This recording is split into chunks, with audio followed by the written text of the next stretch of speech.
Welcome back to another episode of the Fantasy Football Forecast. I'm here with my co-host, Matt. What's up, guys? And we are continuing on with our third team of the AFC West in our 32-part breakdown. Each team's offseason moves, their fantasy impacts, and how we're looking at these players moving into the 2024 season. So with that, we are going to get into the Broncos from the AFC West, team number 3, and I'll tee it over to Matt. So Broncos were a very weird team last year. They got absolutely manhandled by that game in Miami where they gave up 70 some odd points 70 or something. Yeah. They had the worst defense in the league, and they did kind of turn it around a little bit. They shored up the defense. They ended up finishing 8-9, but they ended up cutting Russ, which is a tough pill to swallow. They cut traded Russ before he played on his extension. That is just insane. Yeah, they traded Jerry Jeudy, and then, in my opinion, they attacked the draft in a way. Also, they traded Jerry Jeudy to the Browns. That was a very under the radar offseason move. So, in case you didn't know, Jerry Judy's now on the Browns. That's right. They love character issues over there. But the draft, they approached it in a way that I kind of saw coming with Sean Payton. I don't remember. I think one of our mock drafts, I had Bo Nix going to Denver, and I reiterated that I'm not a Bo Nix fan. I've never been a Bo Nix fan, but I think they'll reach on him because they have to. And then without having a second round pick, in my opinion, you're taking a second round graded guy, picking him in the first round. With no second round pick, you're essentially giving up your first round pick. But I digress on that a little bit. Troy Franklin in the fourth, his old teammate from Oregon, he was supposed to go in the second round. So in terms of the value there, I'm definitely here for that. But Estime in the fifth, I know he's kind of a PFF darling. A lot of people like him. He's a bruiser. That didn't really seem like a big area of need. When I look at the Broncos, I see a team with a lot of glaring holes. And to me, the issue with having a coach like Sean Payton is you're kind of always going to be in win now mode. So even if a team maybe should tear down a little bit more, acquire just kind of the best players available and kind of look beyond, they were kind of forced the hand of having no quarterback after trading Russ, taking a shot on Nix. I know he kind of fits into what Sean Payton wants to do, get it out quickly, kind of the opposite of Russ. I know he was probably pulling his hair out when Russ was scrambling around and heaving it down the field. Yeah. It doesn't fit his offense at all. And people, they'll want to make the comparisons to Drew Brees in terms of stature, arm strength, Sean Payton, things like that. It remains to be seen. I do believe in Payton's system in a sense that I think he will design plays to get the ball in their playmakers' hands. They still have is it Mims, who was their third round pick last year. But from a fantasy perspective, I don't really see a whole lot in this offense that makes me excited. Javonte Williams, I know you've liked him in the past. I drafted him last year. I had high expectations. He didn't really pan out. I know he was coming off a major injury, and that takes a while. But when I look at this, Javonte was kind of that only guy that wasn't from the Peyton regime, from what I recall. He seems to like McLaughlin. P. Ryan's still there. Maybe they trade him, maybe they cut him. And then you add Estime, who's kind of this bruising back that seems to have a nose for the end zone inside the 5-yard line. And I understand things are different at Notre Dame than the NFL, but to me, that could take touches away from Javonte at the goal line. From the running back perspective, I don't really want any part of it. From the wide receiver perspective, Sutton had a decent year. I know he kind of outperformed how he should have been if you're looking at advanced statistics.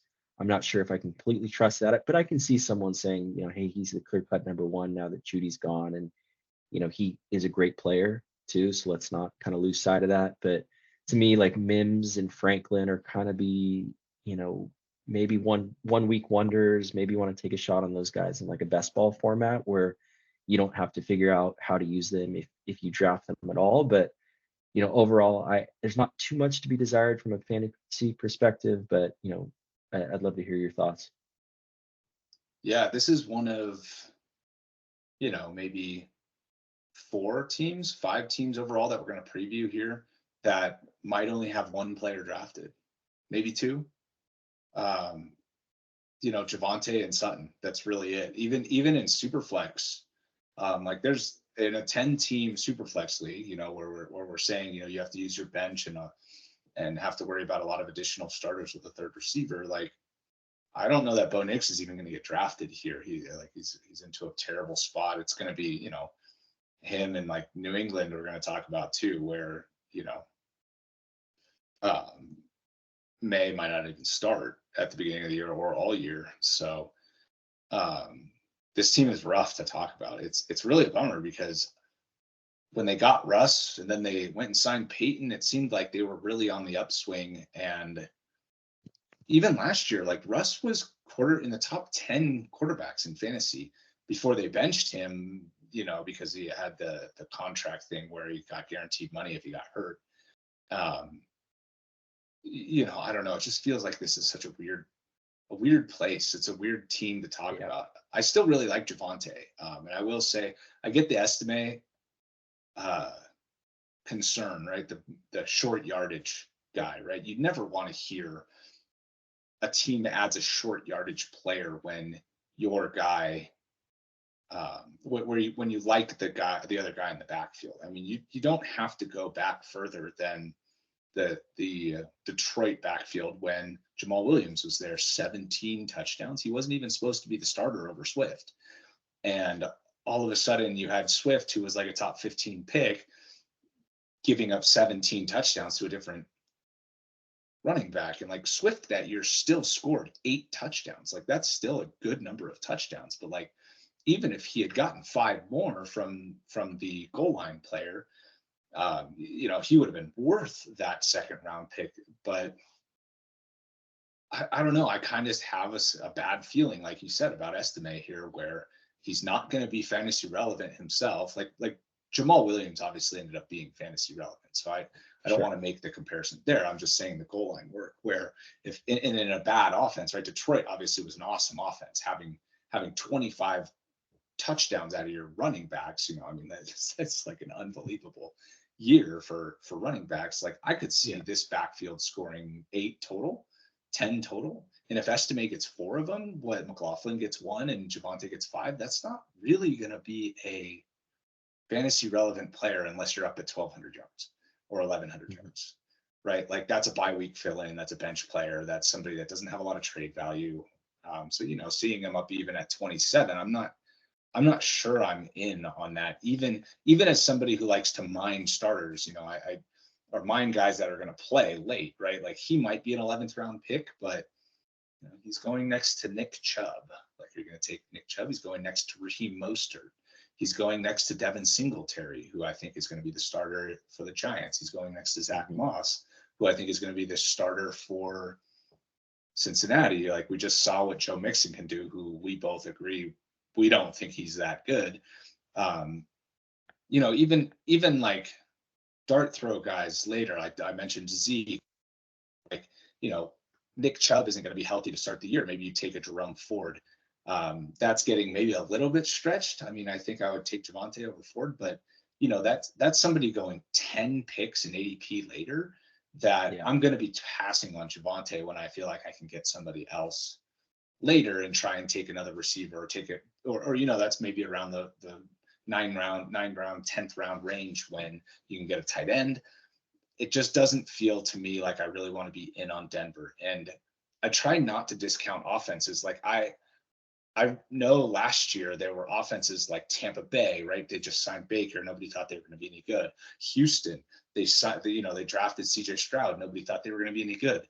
And I was more on board with those teams' skill players than I think most people were. Like I was picking Mike Evans really high. I had him on like 6 out of my 10 teams. I loved Rachaad White. I had him on 7 of 10 teams. I loved Nico Collins was going super late, right? Like Courtland Sutton's going to be going super late. And I had Nico on a bunch of teams too. Like obviously I didn't have Tank Dell. Like I don't think he was really even getting drafted, but I don't know. It just was an interesting. It's an interesting thing to have a team that I feel so convinced is going to be bad, and that I really don't want any players from. So maybe if these guys start to get pushed down, they become more viable picks. And I think they will, as people start to hear bad things in minicamp and start to hear about how the offense is struggling. I think these guys are going to start to get pushed down. And when that happens, you know, we can kind of try and get in on a little bit of value there towards the very end of the draft, like round 12, round 13. That's where I would prefer to take these type of guys. Yeah. I think that's fair. I don't want to shit on Denver anymore, even though I'm a Chargers fan. Anymore, because I have a lot of opinions. But any lasting positive thoughts? No positive thoughts. I do have a lasting negative thought that I think I was never big on Sean Payton. He really wanted the Chargers job, and they didn't give it to him, and I was kind of happy about that. You know, he's buddies with Cowherd. He's making public appearances. I don't know. I'm not a big Sean Payton fan. I always thought Drew Brees was more important to their time in New Orleans, and I just really think that the team here is going to continue to get worse before it gets better, and I think maybe Payton is going to have to go before they get much better. So that's my Sean Payton hate. But you know, hopefully the Broncos fans here comment down below. Let's get into a little bit. Let's get into it a little bit if you disagree. So comment down below if you don't think that the Broncos are going to struggle this year. If you think the Broncos are going to perform better, they're going to be around 500. We'd love to hear it. Don't forget to like, don't forget to subscribe, and we'll talk to you guys in the next one.